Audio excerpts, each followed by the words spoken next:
Berikutnya, Saudara, Polda Metro Jaya mempertimbangkan penjemputan paksa mantan Ketua KPK Firly Bahuri setelah 2 kali mangkir pemanggilan penyidik. Firly kembali mangkir panggilan hari ini melalui permintaan penundaan pemeriksaan yang disampaikan kuasa hukumnya. Kombes Ade Ari Syam menyatakan tim penyidik Polda Metro Jaya tengah mempersiapkan langkah terkait ketidakhadiran Firly di hari ini. Ia menambahkan setelah menjadi tersangka, Firly telah 2 kali mangkir dalam pemeriksaan oleh penyidik Subdit Tipikor Dirkrimsus Polda Metro Jaya. Oke ya. Ya, makasih. Pak Roland. Untuk tersangka FB yang sedianya telah dikirimkan panggilan beberapa waktu yang lalu untuk dilakukan pemeriksaan hari ini, hari Kamis, yang sedianya dijadwalkan jam 10 WIB di gedung lantai 6 Baris Krim Polri. Kemudian melalui kuasa hukumnya, tersangka FB melalui kuasa hukumnya sekitar pukul 10:54 WIB itu menginformasikan kepada penyidik bahwa tersangka FD tidak hadir memenuhi panggilan penyidik pada hari ini. Selanjutnya saat ini penyidik terus melakukan konsolidasi untuk menentukan langkah-langkah lanjut terkait penyidikan kasus ini. Itu update-nya rekan-rekan untuk siang hari ini. Alasannya? Mohon izin rekan-rekan, untuk alasan ketidakhadiran tersangka FB, mohon berkenan ditanyakan kepada yang bersangkutan ataupun kepada kuasa hukum. Ya. Salam sejahtera buat seluruh warga bangsa. Kali ini kita ingin menyampaikan kebingungan kita, ingin menyampaikan rasa penasaran kita terhadap aparat penegak hukum. Dalam hal ini pihak kepolisian Polda Metro Jaya dan juga pihak Kejaksaan Tinggi DKI Jakarta. Nah, apa kebingungan itu? Kebingungan itu adalah ketika kita mengikuti kasus mantan Ketua KPK Firly Bahuri, itu yang menjadi bingung kita, atau itu yang menimbulkan rasa penasaran kita.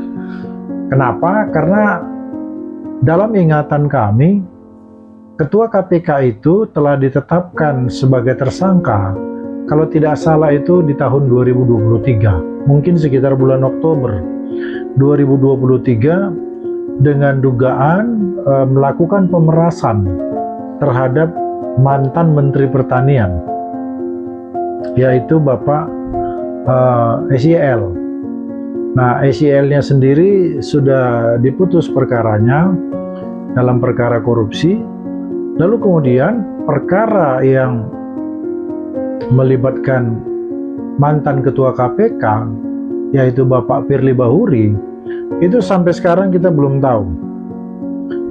Kita belum tahu apakah perkara itu masih statusnya dikerjakan seperti itu, karena kita tidak lagi mendengar adanya perkembangan.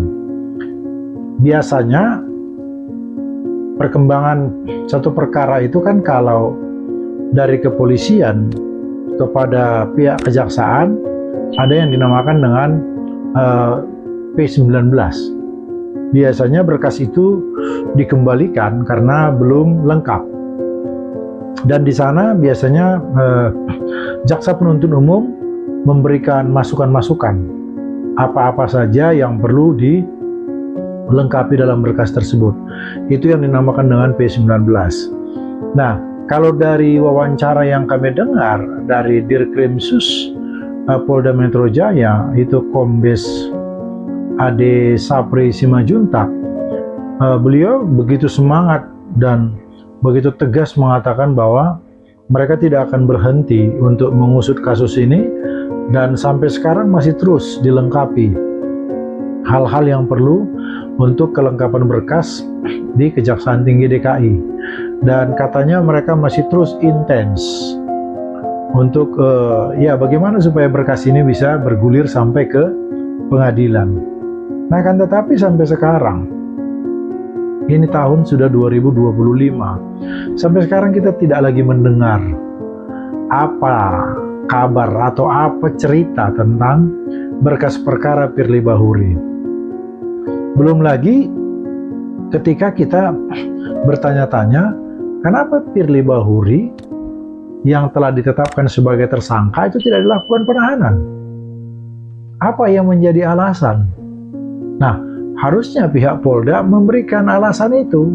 Walaupun kita tahu bahwa di dalam pasal 21 KUHP itu bahwa kewenangan untuk melakukan penahanan itu merupakan hak subjektif dari penyidik.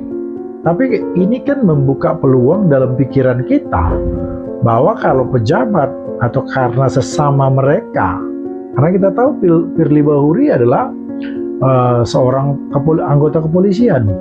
Nah, jangan sampai masyarakat ini berulang-ulang menumpukan kekesalannya terhadap institusi Polri. Kenapa Firly Bahuri tidak ditahan? Dan kenapa sampai sekarang perkaranya itu tidak tahu kejelasannya? Apakah ini sudah ditutup?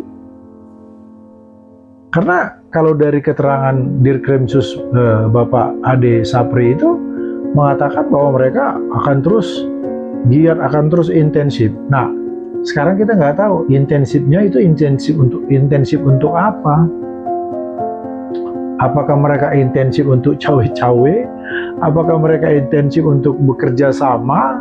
Kan kita akhirnya tidak tahu. Dan jangan salahkan kita kalau akhirnya kita menduga-duga bahwa mereka intensif untuk bekerja sama, mungkin membuat perkara ini menjadi dingin. Ya, menjadi perkara ini seperti dipeti eskan, menjadi dingin. Karena 2 tahun sudah berjalan ini kasusnya, tidak tahu kita sampai di mana juntrungannya.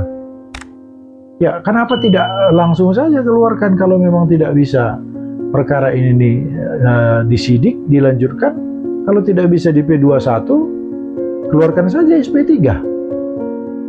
Itu saya pikir tindakan yang lebih gentleman. Jadi kita masyarakat ini tidak bertanya-tanya seperti itu. Jadi pihak Polda Metro Jaya tolong supaya beranilah menyampaikan apa kendalanya, sehingga itu yang pertama, Firly Bahuri kenapa tidak ditahan. Yang kedua, kenapa berkas Firly Bahuri sampai sekarang kita tidak tahu seperti apa berkas itu. Nah, kalau kami mau meminta, sebetulnya Kapolri harus tegaskan ini. Seperti apa sekarang status Firly Bahuri ini. Kami sebagai masyarakat meminta ini tentu supaya penegakan hukum itu berjalan seimbang, sama rata. Seperti itu. Semoga pihak Kapolri mendengar, dan ketika sudah mendengar, semoga bisa bertindak agar tidak semakin menumpuk kecurigaan dan ketidakpercayaan masyarakat terhadap Polri. Terima kasih.